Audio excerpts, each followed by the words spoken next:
مجھے ڈر لگتا ہے اللہ تبارک و تعالیٰ کے عذاب سے کہ یہ پوری عالم اسلام اس وقت جس بے غیرتی میں، بے حسی میں، بے حمیتی میں گرفتار پھنسا ہوا ہے، کہیں اللہ تعالیٰ کو ناراض کر کے یہ پورے عالم اسلام کے لیے تباہی کا پیش خیمہ نہ ہو۔ رمضان کا مہینہ مواسات کا مہینہ پیدا ہے، تم اپنے گلے چھڑے اڑا رہے ہو، تم افطار کی دعوتیں کر رہے ہو، تم لوگوں کو کے لیے کھانے تیار کر رہے ہو، ہنسی اڑا رہے ہو، عیاشیاں کر رہے ہو، اور تمہارے بھائی، تمہاری بہنیں، تمہارے بچے، تمہاری اولاد ذبح ہو رہی ہے، تاریخ کے بدترین طریقے پر ذبح ہو رہی ہے۔ 30,000 سے زیادہ بچے، عورتیں، مرد بے گناہ شہید کیے جا چکے ہیں۔ تمہارے کانوں پر جوں نہیں رنگتی اور کہتے ہو ہم رمضان منا رہے ہیں، ہم رمضان کا استقبال کر رہے ہیں۔ رمضان کا استقبال دعوتوں سے ہوتا ہے، رمضان کا استقبال بڑے بڑے کھانے کا انتظام کرنے سے ہوتا ہے، رمضان کا استقبال اللہ کے حکم کی تعمیل سے ہوتا ہے۔ کیا کیا تم نے اس رمضان کے اندر اپنے فلسطینی بھائیوں بہنوں کے لیے؟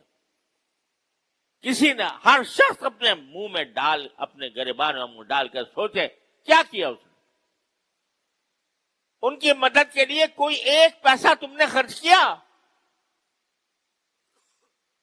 ان کے لیے رات کو اٹھ کر اپنے بارگاہ الہی میں کوئی دعا کی؟ یہ تو کم از کم تمہارے اختیار میں تھا۔ اے عام مسلمان، تیرے ہاتھ میں حکومت نہیں تھی، تیرے ہاتھ میں فوج نہیں تھی، تیرے ہاتھ میں طاقت نہیں تھی، لیکن تو اللہ سے تو مانگ سکتا تھا۔ تو اپنے جتنے کے تیری جیب میں پیسے تھے وہ کم از کم لا کر وہ کسی طرح بھجوانے کی کوشش کر سکتا تھا، جبکہ راستے کھلے ہوئے ہیں۔ تو نے تو یہ نہیں کیا۔ اور تیرے حکمران، انہوں نے تو اپنے گلے میں پہلے ہی غلامی کا پٹا ڈالا ہوا ہے۔ تو نے کبھی ان سے بھی یہ کہنے کی جرات نہ کی کہ ہم غلام رہنا نہیں چاہتے، اور ان کو متوجہ کرتے کہ تم یہ فلسطین کے بارے میں کیا کر رہے ہو۔ تو یہ بس یہ مزے اڑا لینا کہ بھئی رمضان کا مہینہ ہے، اس میں رحمتیں آ رہی ہیں، اس میں مغفرتیں آ رہی ہیں، اس میں افطار کرانے کا ثواب مل رہا ہے، اس میں فلاں فلاں کاموں کا ثواب مل رہا ہے۔ ارے ڈرو اس بات سے کہ کہیں اللہ تعالیٰ کا عذاب نہ آ جائے ہمارے اوپر، جس بے حسی اور بے غیرتی کا ہم اس رمضان کے اندر مظاہرہ کر رہے ہیں اپنے فلسطینی بھائیوں کے خلاف۔ تو میرے بھائیوں، حکمرانوں کا جو کام تھا وہ اپنی سیاستوں میں، اپنی کرسیوں میں، اپنے مسائل میں، وہ ان کا سارا سوچ فکر کا محور وہ اپنی سیاست ہے۔ ان کو پتہ نہیں، پتہ ہونے کے باوجود جوں نہیں رینگ رہی ان کے اوپر۔ تو آخر عوام ہی ہوتے تھے جو اپنی حکومتوں کو آمادہ کرتے ہیں، عوام ہی کھڑے ہوتے ہیں، اپنی حکومتوں سے مطالبہ کرتے ہیں کہ بھئی تم یہ کام کیوں نہیں کرتے؟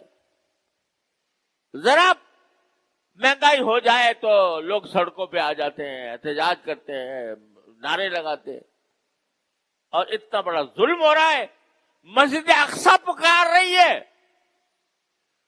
کہ ہے کون میرا رکھوالا، اور ہمارے کانوں پر جوں نہیں رنگتی۔ ہم یہ بات اپنے حکمرانوں تک نہیں پہنچا رہے۔ ڈر لگتا ہے اللہ تعالیٰ کی عذاب سے۔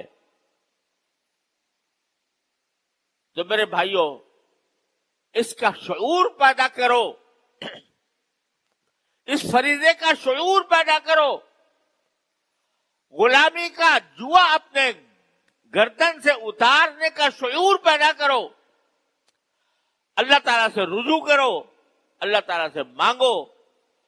جو شخص جتنی طاقت رکھتا ہے ان کو مدد پہنچانے کی وہ مدد پہنچائے. جو شخص جتنی طاقت رکھتا ہے حکمرانوں کو متوجہ کرنے کی وہ اپنی طاقت کو استعمال کرے. ورنہ آخرت کے اندر یاد رکھو جب یہ 30,000 شہیدوں کا خون کا حساب لیا جائے گا تو حساب دینے والوں میں ہم بھی شامل ہوں گے. تم نے ان کے لیے کیا کیا تھا؟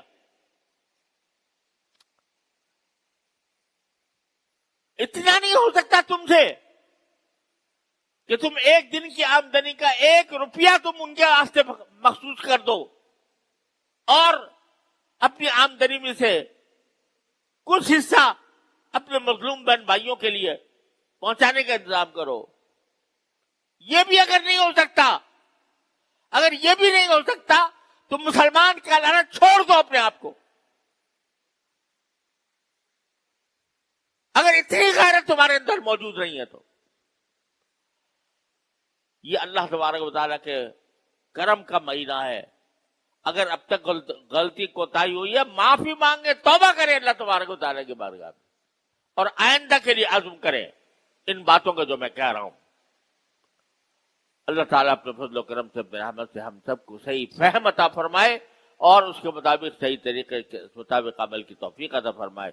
وآخر دعوانا الحمد